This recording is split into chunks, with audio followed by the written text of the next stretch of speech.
As with everything in guitar building, the most important thing is preparation. I've got a clean bit of tissue ×2. Now this one's been folded up to make basically a tool. Gloves, windows open, ventilation, all of the above. Now we've started out with our lemon oil finish, and I'm moving on to a Danish, and this Danish has actually been thinned down. It lasts longer, but it also spreads better. And basically, same as before. Apply it on. Now, I'm not using a soft cloth for this yet, and I'm not entirely sure why. The tissue paper just seems to do a better job to me, and a lot of guitar building is about habits that you form, and it's not really quantifiable. Some of the things that you end up feeling are right, and this is just one of them. I suspect, if I think about it a lot, using the tissue paper, which is a little bit rougher than cloth, gets the abrasive effect might help the oil bind to the bottom layer or something, or equally that might just be pure rubbish.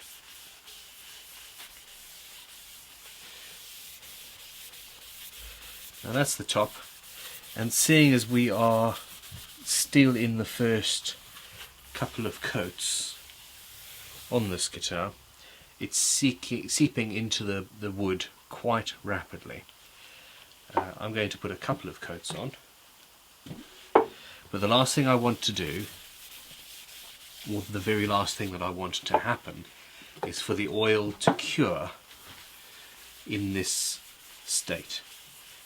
I want to wait until it gets a little bit tacky, which isn't going to take very long because we're having a rare warm day in the UK today. So 5 minutes, 10 minutes, well, feeling that, 2 minutes, it is rather warm, and that's going to start to get tacky, and then I'm going to rub it off using the clean bit of tissue. Now, while we're talking, you can see that has taken some of the dust with it. But this isn't a problem. Remember, all of these oils are not as natural as we would like and have toxic bits and pieces in them. So shut off the tin as soon as you can, and to avoid breathing in too much. And here we go. That is starting to get tacky, and what you do is very carefully rub away the excess.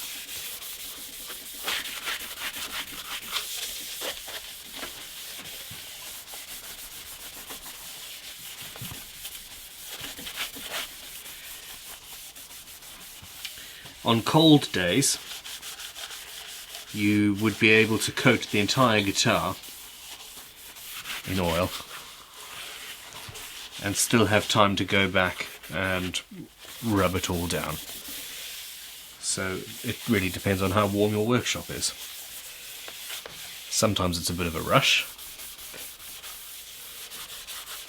Other times, if you're careful and make sure, for example, now I'm going to turn this over and I'm going to do the back and sides, but I don't want any drips to get on the front, so I'm going to have to be rather careful. That there is what we're after, and that's a final application. It's still wet, it still needs to cure, It's just much thinner than it was because it's sunk into the wood. This is one of the best things about an oil finish. It sinks into the wood and it becomes an integral part of the instrument. Now, basically, I'm going to put probably 5 coats over 5 days of Danish oil and then a couple of coats of teak oil on top of that. So we're starting lemon, then Danish, then teak. And pretty soon, well, when I next change the scene, you will see what happens as this builds up. We are now about 7 or 8 coats of thin oil in to the process. And the guitar is starting to look rather special. I could have slathered on 5 or 6 coats of thick teak oil, which builds up quicker, and be done by now. But I like the thin oils because it penetrates deeper and becomes one with the wood, really. Now, I'm moving on to teak oil.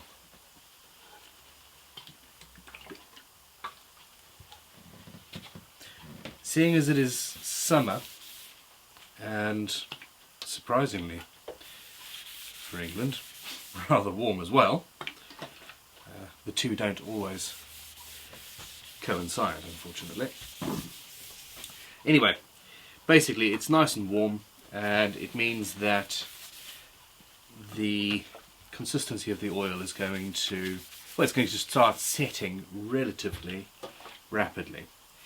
In midwinter, I can hang this guitar up by the hook at the end and cover the whole thing in oil, get back to the front, and it still hasn't cured. It needs to be left for a little while until I start taking it off. In these temperatures, it's not going to take all that long at all, and I would run out of time.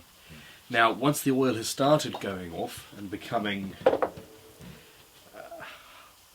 hard to remove, basically, it can cause issues and you won't get the perfect finish. Now, you could just slather it on there like a lacquer, rub it down with wire wool, for example, and you would get an alright finish. Or, you know, with a lot of work you could get a really, really good finish. But this way, if you remove the excess before it is fully cured, you can get a perfect finish with no more effort. You don't even need to wax it, although we will be this time round.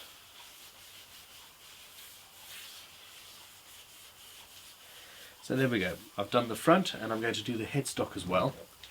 And by the time I've put some oil on the headstock, I suspect this will have gone off just enough for me to start rubbing it off.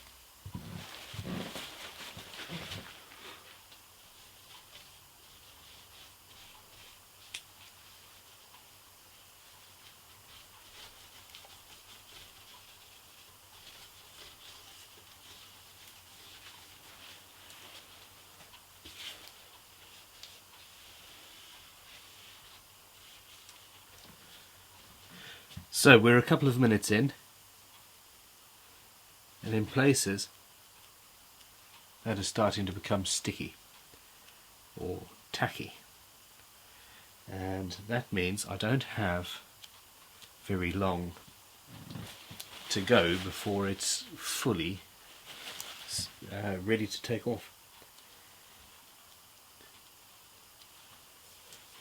And I think I'm going to start now. Yes, you can feel that there is a resistance here.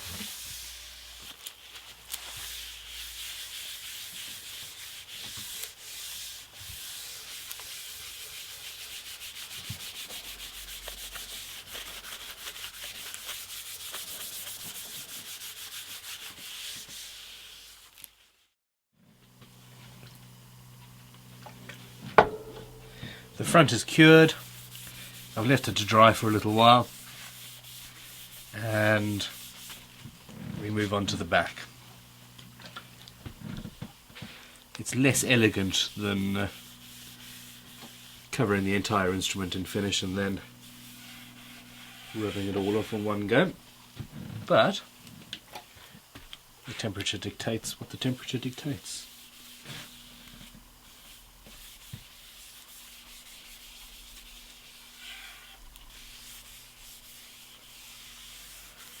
I love this guitar.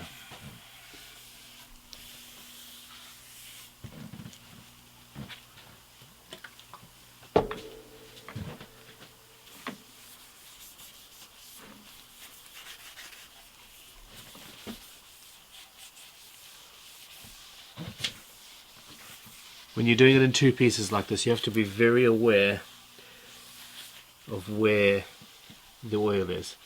If you put too much on and it runs down through the tuning holes or drips onto the front and is allowed to cure, then you're going to have imperfections. And that's not what we deal with. We want absolute perfection. Once we have gone around the entire instrument, you have to go over it one last time and make absolutely certain that there's no finger marks or runs or anything nasty. And at this point, a hook in the wall or ceiling or in a doorway is your best friend. This guitar is going to be a stunner. Now, my goal this time round is not to build up a lacquer-like thickness. With teak oil you can create something that looks like lacquer and acts like it. Fairly thick, shiny, and all of that. This time round I want the instrument and the wood to breathe. So we're not going to add all that much more, I think. Just some wax, maybe a couple more coats of oil, and then some wax, and a lot of hand buffing.